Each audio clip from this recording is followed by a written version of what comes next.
terbarunya. Ini single kelima gue. Judulnya Dana Rumahmu. Ceritanya gimana ya?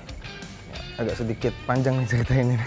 Jadi intinya Dana Rumahmu ini gue ngebuat idenya dari tema ceritanya ini di tahun 2017-an lah. Waktu itu gue terinspirasi sama konten-konten di YouTube. Orang dulu lagi marak-maraknya room tour.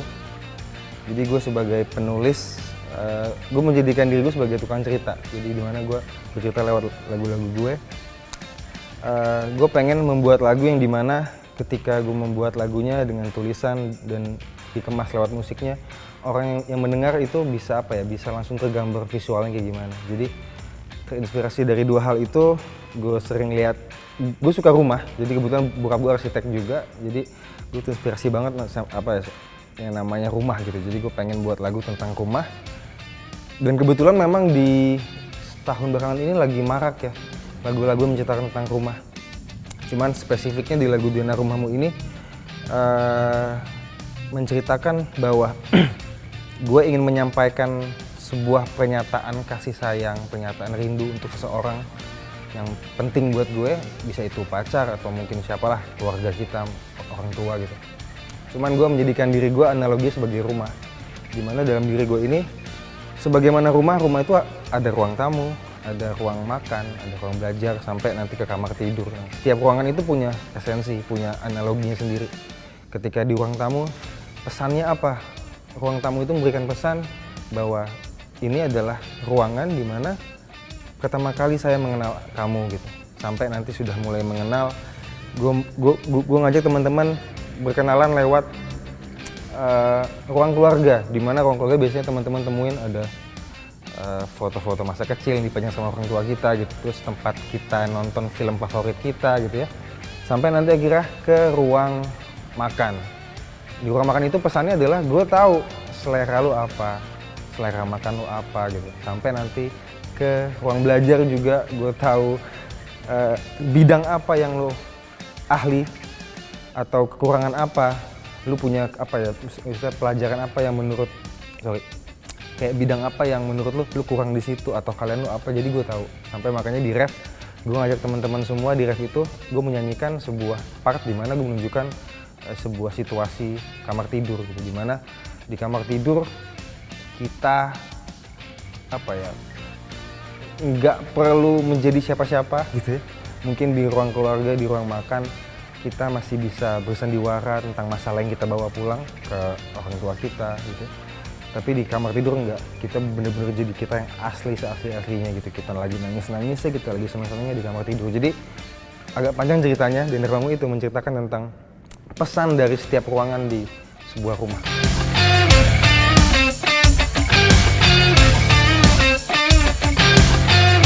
Latar belakangnya itu tadi gue bilang, karena gue suka bikin dari kecil familiar sama bangunan karena papa arsitek, terus terinspirasi dengan konten-konten orang-orang di YouTube bikin room tour, dan waktu itu lagi patah hati. Jadi lagi patah hati di mana lagi bucin-bucinnya, lagi sedih-sedihnya, di mana gue menjadikan diri gue sebagai rumah untuk si kekasih gue ini dulu lah gitu. Ya udah, jadi waktu itu berawal dari puisi sih. Gue nulis puisi ke dia bahwa aku ini rumah kamu. Aku tahu kamu semuanya, banyak yang kamu ceritain ke aku gitu. Jadi itu, gara-gara itu jadi berusaha untuk mengenal dia lebih dalam lagi, gue analogiin ke dalam sebuah rumah.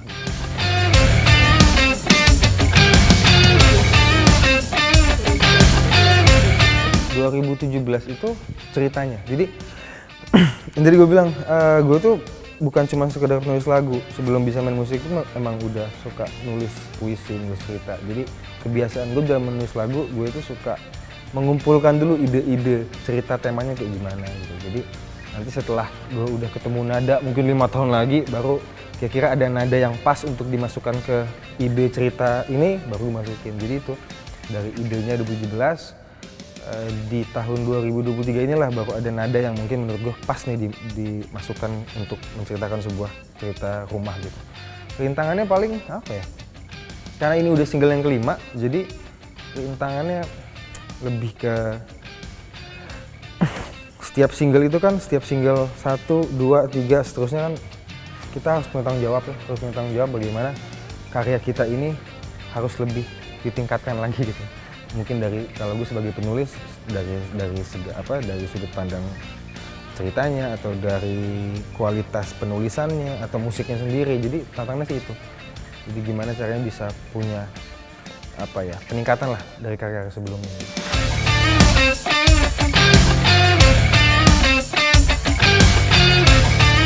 Cerita menarik enggak sih? Ya cerita yang menarik mungkin kalau yang berhubungan dengan proses penggarapan lagunya, kebetulan waktu saat gue take vokal, katakan take vokal jam 12 siang nih, gue masih nulis liriknya tuh tadi malam. Jadi kejar-kejaran besok mau take vokal. Biasanya kita tuh kalau udah buat lagu, kita udah buat liriknya, kita udah buat nadanya, kita kasih ke tim, begitu sudah di-approve baru kita rekaman gitu loh. Ini enggak, jadi gue belum di-approve sama tim musika waktu itu, tapi buat dulu aja, siangnya langsung rekaman, jadi lumayan kejar-kejaran waktu ininya.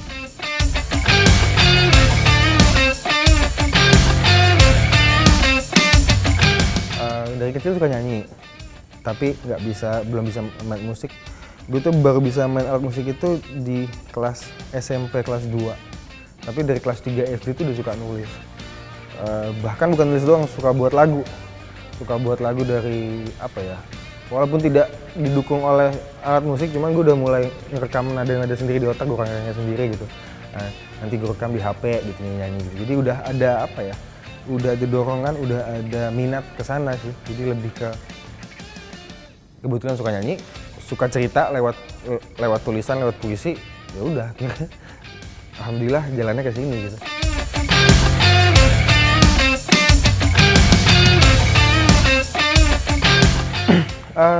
Responnya, gue sebagai penulis lagu, gue tuh punya satu prinsip, visi misi gue dalam membuat lagu adalah, tujuan gue adalah sebagai tukang cerita, gue harus menemukan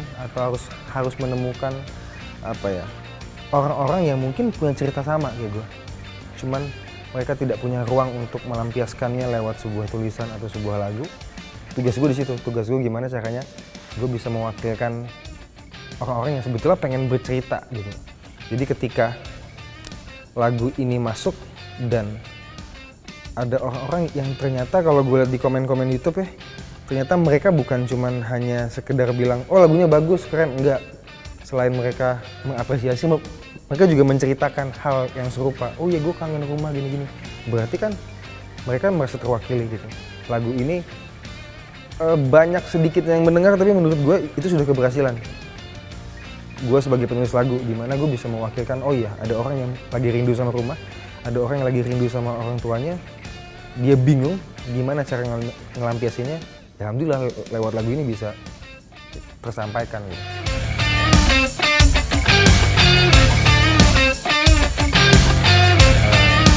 Mama kebetulan pianis. Cuman dia pianis lesan gitulah, jadi cuman patokannya cuman lewat buku partitur gitu. Terus papa ya dulu bisa main musik, papa bisa main piano, bisa main gitar. Bang Boril ya, karena kebetulan juga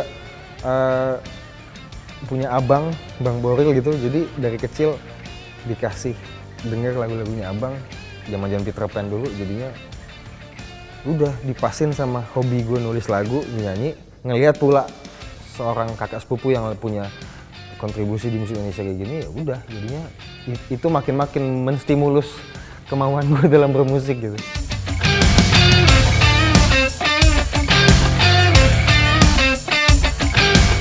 Ditolak, gue tuh jadi dari SMP punya lagu itu udah coba sounding ke Bang Boril tuh pelan-pelan.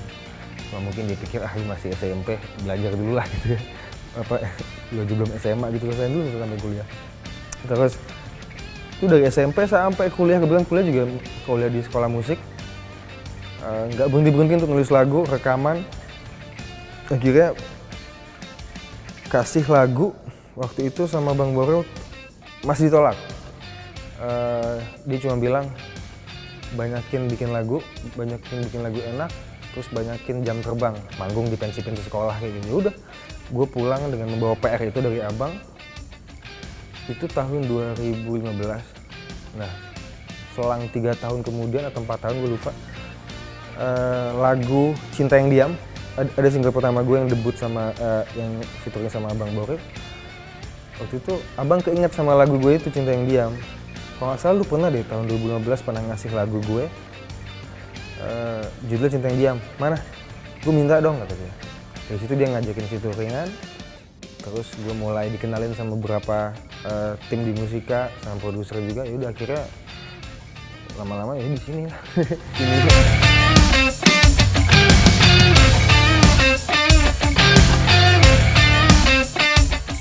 Susah banget. Pertama kita kalau gue pribadi gue harus sedikit bijak ya, maksudnya dengan membawa embel-embel sebagai adiknya Bang Boril, gue harus nggak boleh condong ke kanan, nggak boleh condong ke kiri. Dalam arti gue harus di tengah-tengah terus. Pertama, gue sadar ada orang yang skeptis mungkin dalam arti kata, lu kayak gini cuma bisa karena lu adiknya Boril gitu. Cuma gue membuktikan dari lagu gue 1 sampai 5, ya sampai sekarang maaf, gue bisa bilang ini tulisan gue sendiri, musik gue sendiri gitu. Terus mungkin yang di satunya lagi, mereka terlalu istilahnya punya ekspektasi yang mungkin ketinggian, dimana gue juga masih belajar, gue masih perlu nyari jam terbang pada saat itu. Jadi gue harus pinter-pinter tuh mencari jalan tengah antara menyikapi kedua pendapat ini gitu. Jadi intinya gue bawa tanggung jawab yang lumayan lah.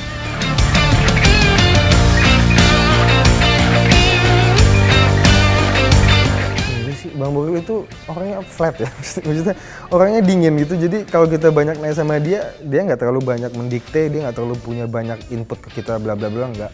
Dia lebih udah, lu sebagai musisi kalau lu mau jadi penulis lagu, banyakin lagu, bikin lagu yang enak, udah simpel itu sih dia ngomongnya.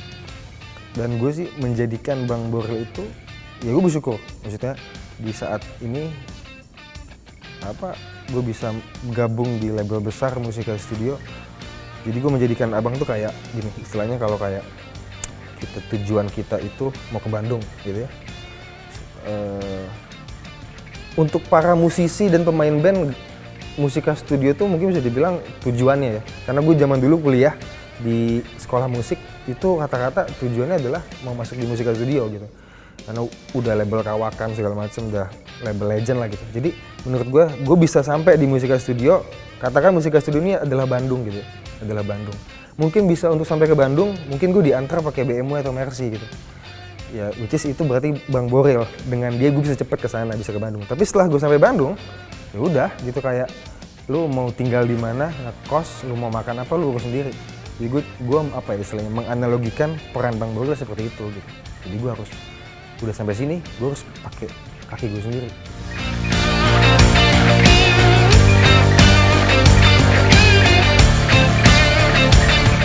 Sebetulnya gue agak random ya, jadi karena banyak orang yang bilang dari Cinta Yang Diam sampai Dina Rumahmu ini orang bingung, genre lu apa sih Div?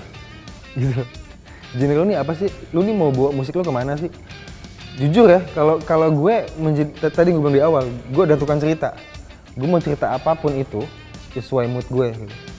Dan menurut gue, seorang penulis lagu harus membuat lagu dan tulisan dengan style apapun menurut gue.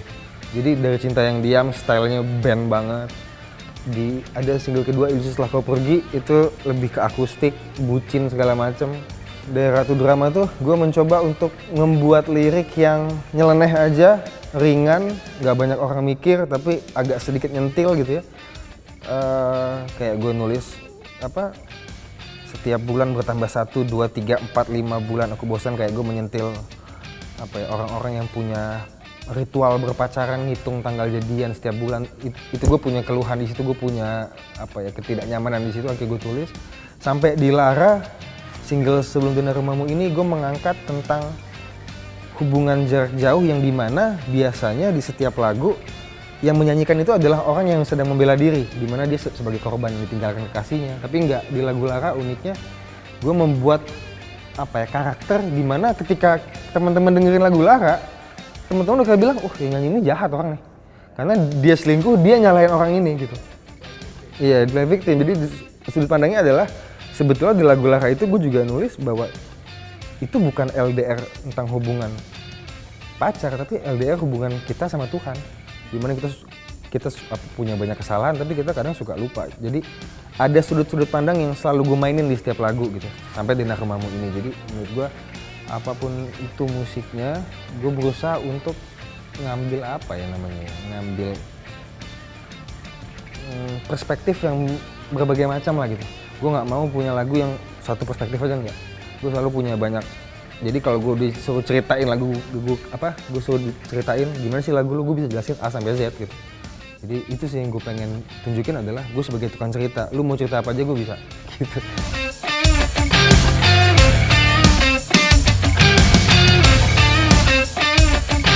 Enggak, hasil diskusi kalau Bang Boril gimana tadi dari Cinta Yang Diam pun waktu gue featuring sama Abang itu musiknya emang musik asli band gue dulu. Jadi Abang tinggal rekam ulang. Jadi kalau untuk ide mungkin ya ada pastinya Abang ya. Cuman sejauh ini untuk musik lirik sih alhamdulillah gue masih ngerjain sendiri. Gue bisa mencoba lepas dari segi penggarapan lagunya gitu. Yang membuat gue agak susah masuk musik ke studio awalnya karena dulu gue masih mirip banget sama Abang. Jadi karena dulu gue ngeband, zaman dulu band referensi itu Coldplay. Cuman Coldplay kalau dibawa ke Indonesia, orang pasti larinya ke Noah kan. Ya mau gak mau, dan suara gue emang katanya mirip gitu. Jadinya orang selalu tarik benang merahnya ke Noah terus. Ya udah. Akhirnya gue mencari pembeda di mana ya. Oke, gue bakal nyeritain hal-hal yang sebetulnya yang sekarang gue lagi usahakan banget adalah gue mau mencoba. Yang tadi gue bilang, gue selalu ngebuat lagu itu pasti awalnya gue buat cerita dulu. Sebelum nadanya dibuat, musiknya dibuat, gue pasti buat, gue mau cerita apa nih. Jadi di notes HP gue udah penuh. Oh, di single ini gue mau buat, kayak contoh, habis Dena Rumahmu gue mau buat lagu tentang, katakan gue mau buat lagu tentang healing, tentang liburan. Gue bakal ngajak teman-teman semua bakal ke Bali, ke Jogja, ke Bandung. Jadi gue bakal bawa teman-teman semua kayak berasa liburan. Jadi itu udah gue konsepin. Dimana mungkin itu tidak dilakukan di Noah. Maksudnya itu bukan waktu Noah, dimana Noah dengan alirannya dia, dengan tulisan yang puitis, penuh kiasan, tapi maksudnya cinta ke cinta gitu ya. Kalau gue berusaha untuk sekarang maunya sih ke depannya gue agak sedikit meminimalisir namanya cinta ya. Cuman tapi karena gue sadar gue harus buat musik yang komersil, mau nggak mau ya ada dikit ornamen cintanya, tapi ada sudut pandang lain lah istilahnya yang bisa, oh ya gini ya.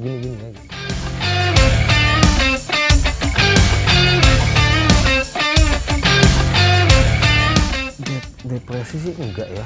Cuman tapi ya gue sebelum di-publish gitu ya, gue udah pasang kuda-kuda kok gitu. Gue udah punya bayangan, oh kedepannya kayak gini, udah gitu. Kayak contoh Cinta Yang Diam, banyak yang bilang ini mal akuin aja lagu dia itu, padahal lagunya Boril yang buat gitu. Padahal itu kan semua gue ada di YouTube versi 2015-nya ada gitu. Terus waktu Lara juga kebetulan di featuring lagi sama Bang Boril dengan versi akustik, banyak yang bilang ini mah lagunya Boril bukan lagunya Difky gitu. Ya gue sih gimana ya, gue sempat mikir lagu itu adalah anak buat gue. Lagu itu walaupun bukan anak biologis, ya anak buah pikir lah gitu. Berkaryalah kamu di luar sana, semoga kamu punya teman, semoga kamu punya teman bermain di luar sana, baik yang dengerin kamu. Jadi gue jadi lagu sebuah anak. Jadi ketika lagu gue dibilang bukan lagu gue ngerasa nggak diakuin sebagai orang tua gitu. Cuman tapi itu oke lah, karena gue udah pasang kuda-kudanya, bakal banyak anggapan seperti itu pasti gitu. Apalagi sahabat Noah memang gimana bisa dibilang cukup fanatik sama Noah ya gitu. Mereka loyal, mereka setia, jadi kadang-kadang ya udah, gue udah cukup pasang kuda-kuda itu kok untuk kedepannya gitu.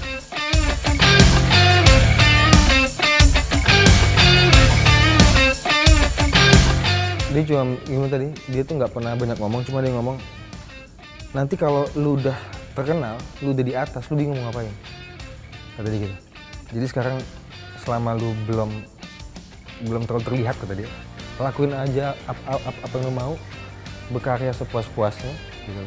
Dengan tadi, dan jangan pernah berharap jadi orang terkenal. Itu pun hal yang selalu gue tekankan buat diri gue ketika gue masuk musika. Gue tahu ini adalah perusahaan di mana industri untuk menjadikan talentnya sebagai komersil, gue selalu menjadikan diri gue di sini seniman gitu, bukan selebritis dulu awalnya, enggak. Gue jadiin di sini tempat gue berkarya, tempat nuangin gue ide-ide gue, jadi gue menjadikan diri gue sebagai seniman. Itu aja sih dia bilang. Jadi kata dia, jangan terlalu banyak ngarep mau terkenal, itu nanti berjalan ininya itu hadiah kata dia gitu.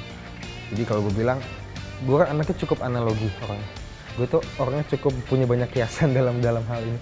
Setelah mendengar nasihat abang, akhirnya gue tulis dalam catatan gue, ya ini hidup itu kayak jalan setapak. Kalau kita mau ke sebuah puncak gunung, kita harus lewatin ilalang, kita harus lewatin semak-semak, bebatuan segala macam. Kita harus ngerasain susah itu. Kalau tiba-tiba Tuhan ujuk-ujuk naruh kita di puncak, ketika kita bingung kita nggak tahu teorinya. Banyak orang mati turun gunung karena itu nggak tahu ininya. Ketika kita sudah ngerasain susah di bawah, kita tahu medannya gimana, kita di atas kita bisa survive lagi. Jadi itu sih yang gue tangkap dari omongan Bang Boru.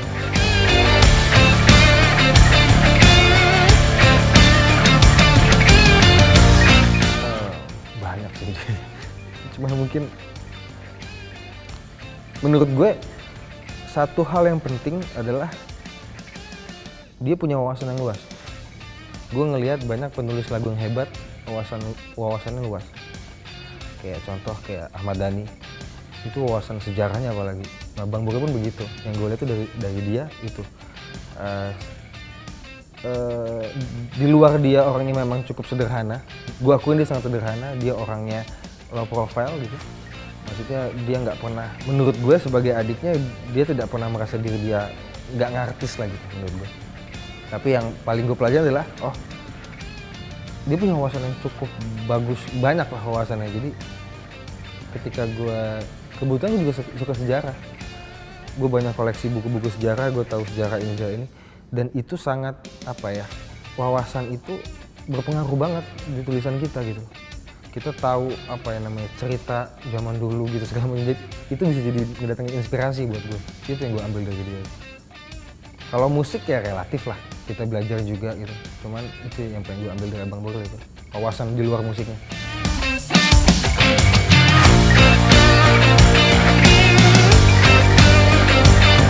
Gue ngefans banget. Gue dari kecil, dari 2 SD dengerin tuh. Kebetulan rumah gue di Bekasi, SD gue di Romangun, lumayan jauh tuh jalannya. Setiap berangkat sekolah jam 5 tuh sama bokap di Scientist, Yellow tuh Coldplay. Tapi gue uniknya gue nggak suka nonton konser. Itu gue aneh. Gue nggak suka dan gue nggak gimana ya. Gue kayaknya orangnya emang nggak suka tren yang lagi booming gue tuh nggak terlalu aware sama itu gitu. Jadi jujur gue sebagai penikmat Coldplay ini agak lucu nih. Gue tuh cemburuan orangnya kalau ada orang nyanyi Coldplay. Jadi dulu tuh gue dari SD suka Coldplay. Coldplay itu baru kedengeran banget di Indonesia itu di album Viva La Vida.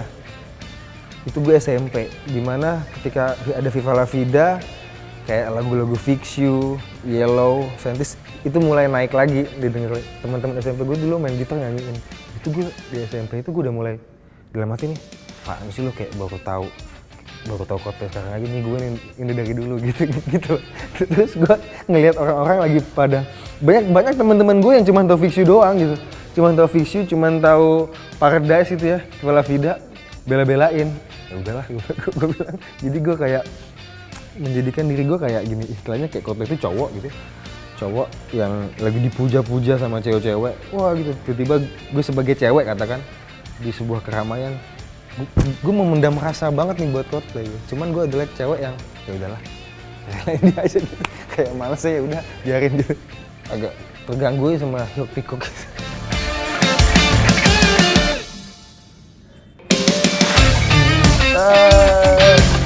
Gue hanya fans, saya bukan fanatik. Gue nggak punya fanatik sama siapa-siapa sama dia dulu. Nggak terlalu punya ini nggak. Tapi ya untuk Coldplay ya cara sendiri mungkin ya sebenarnya sudah menyentuh saya lewat lagu-lagu saya gitu. Dan musik yang kayak Coldplay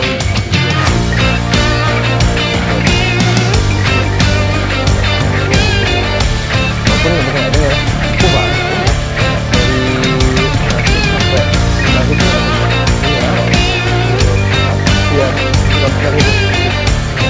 dari kecil gue bokap tiap hari Sabtu gue dibawa ke store kok, apa kayak di resort gitu, di kafe.